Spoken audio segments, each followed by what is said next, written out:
Welcome to our lesson on solving inequalities. So we'll be looking at solving quadratic inequalities as well as rational inequalities. Let's begin by looking at the different possibilities that you may have when solving quadratic inequalities. If we look at our basic quadratic graph, we see here that whenever you have a graph with a minimum point, there are two possibilities. Part of the graph could be above the x-axis or it could be below the x-axis. When it is above the x-axis, we say that the function is greater than 0. So here there are two parts where the function is greater than 0, and there is only one portion where it is less than 0. The opposite is the case when you have a graph with a maximum point. Here, the point that is above the x-axis is only one portion on our number line. Meanwhile, where it is less than 0 is these two parts, to the right and to the left. Let's keep that in mind as we proceed. Let's get into this example. It says, for what domain of values of x is 3x squared minus 2x greater than or equal to 1? So we will be solving problems of this type using two methods, the graphical method and the algebraic method. So brace yourself, girls. Things are about to get graphic. So before we get to the graphical solution, we have to first rearrange this equation. We notice that we have 3x squared minus 2x is greater than or equal to 1. We need to get it in our normal form where we have 0 on one side and then everything else on the other side. So by transposing the 1, we will now have 3x squared minus 2x minus 1 is greater than or equal to 0. By going to desmos.com or any other graphing site that you wish, you can then get the graph of that function. So here we see from our graph that the key points where the graph crosses the x-axis are at negative 0.333, in other words, negative 1/3, and positive 1. Those are the two roots of this function. Where will it be greater than or equal to 0?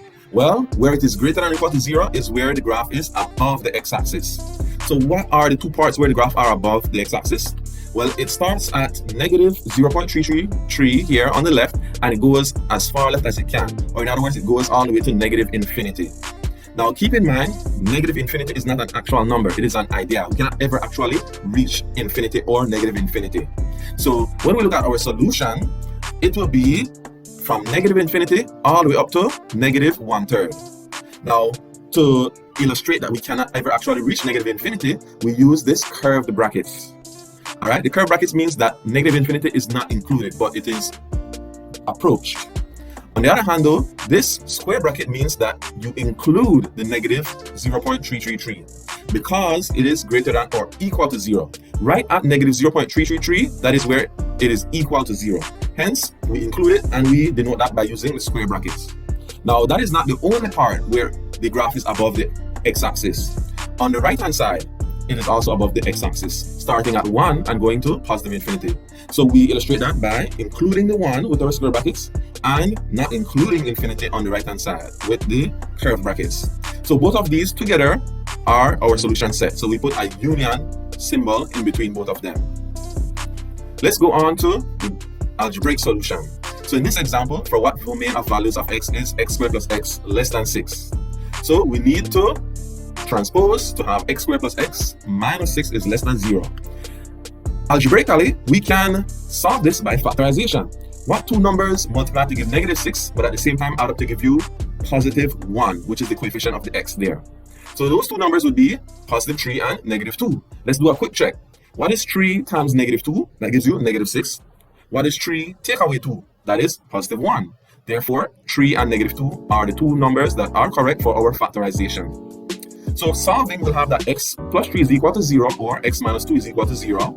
Solving both of those, we get that x is equal to negative 3 or x is equal to positive 2. So what are our solutions for that? Well, it is simply the set negative 3 up to 2, not including negative 3 and not including positive 2 either.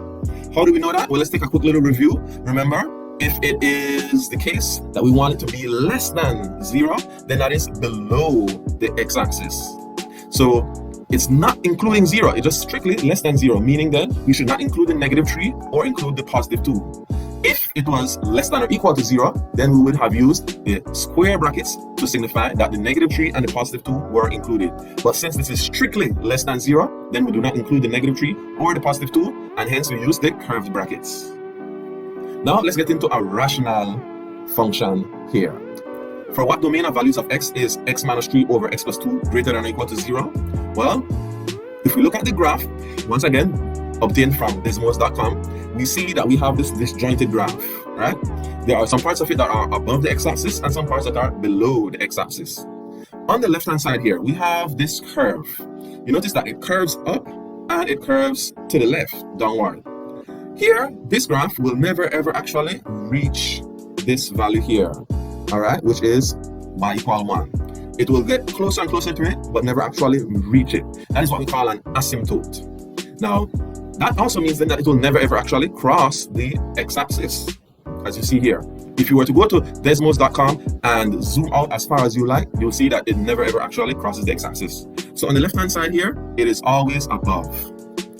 Now, there's this discontinuity at x equals negative 2. Why is there a discontinuity at x equals negative 2? Because division by 0 is not allowed. What do I mean by that? If you look at the denominator here, x plus 2. If that were equal to 0, that would be when x is equal to negative 2. Notice that it curves upward. There's this vertical asymptote for both sides of the graph. Right here as well, it goes down on the right-hand side. But neither of them will ever actually reach this line, which is x equals to negative 2. So that is important to keep in mind as well. So all of this left-hand portion here is above the x-axis, and only a portion of it on the right-hand side is above the x-axis. Here, at x equals 3 and greater, we have the graph being greater than or equal to 0. So our solution then, looking at our graph, is from negative infinity up to negative 2. Again, we do not include negative infinity. Why? Because it's not an actual number. We can never actually reach that. And we also do not include the negative 2 because that is where our discontinuity lies. So on the left-hand side, we have negative infinity up to negative 2. So both of those have our curved brackets. On the right-hand side, where is it greater than or equal to 0? Well, starting at positive 3, we include that because right there it is indeed equal to 0, and we go as far right as we can, in other words, up to positive infinity. So we include the 3, hence that's why we have the square brackets, but we do not include infinity, that's why we have the curved brackets on that side for infinity. Since it is both of those, we then include them together using the union. And now what if we were to solve this one here using algebra? For what domain of values of x is x plus 4 divided by x minus 3 less than or equal to 0?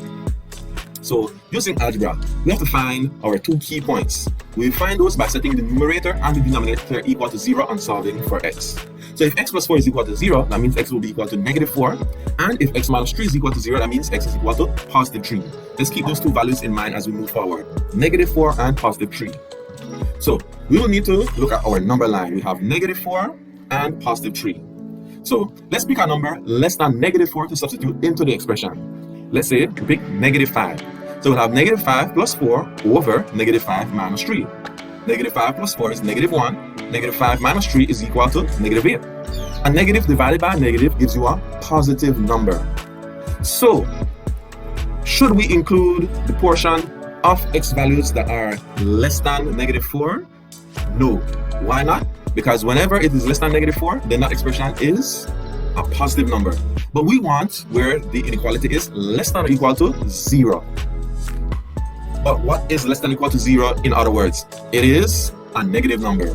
That is why we do not include the numbers that are less than or equal to negative 4 for our x values.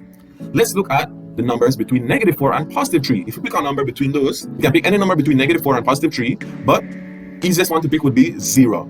0 plus 4 is 4, 0 take away 3 is negative 3. So you have a positive number divided by a negative number, which is of course a negative number. So we should include those. Next, let's look at the other side. Any number greater than 3. So let's say I pick a number that's 1 more, I pick 4. 4 plus 4 is 8. 4 take away 3 is 1. So I have a positive number divided by another positive number. Positive divided by positive is positive. So what should my answer be? Well, my answer should include negative 4 and 3. But should I include the negative 4? Should I include the 3? Well, when x is negative 4, that is okay, because that just means it's going to be equal to 0. But when x is equal to 3, that is not okay, because when x is equal to 3, in the denominator there, you would be dividing by 0, which is a no-no. That's not allowed. So our solution set lies between negative 4 and positive 3, where negative 4 is included, but positive 3 is not included. So we simplify that using the square brackets for the negative 4 and the curved brackets for the positive 3. And with that, we have come to the end of our lesson.